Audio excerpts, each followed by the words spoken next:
ஒரு நிமிஷம் கேளுங்க.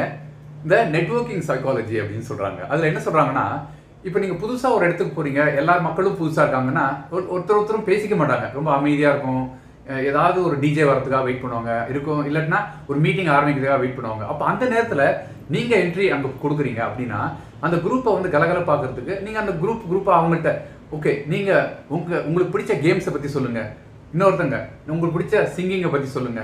இப்போ யாராவது ஒரு லேடி இருக்காங்க, அவங்க வந்து தயங்கி இருக்காங்கன்னா, ஓகே நீங்க ஏதாவது ஸ்டேஜில் பேசியிருக்கீங்களா, அப்போ உங்களுக்கு அப்ரிசியேஷன் கிடைச்சிருக்கா, அதை பத்தி ஏதாவது சொல்லுங்க அப்படின்னு அவங்களுக்கு என்ன ஒரு பிடிப்பு வருங்கிறத பார்த்துட்டு, ஏன்னா எல்லாரும் நம்மளை பத்தி பெருமையா பேசுறதுக்காக விருப்பப்படுவாங்க.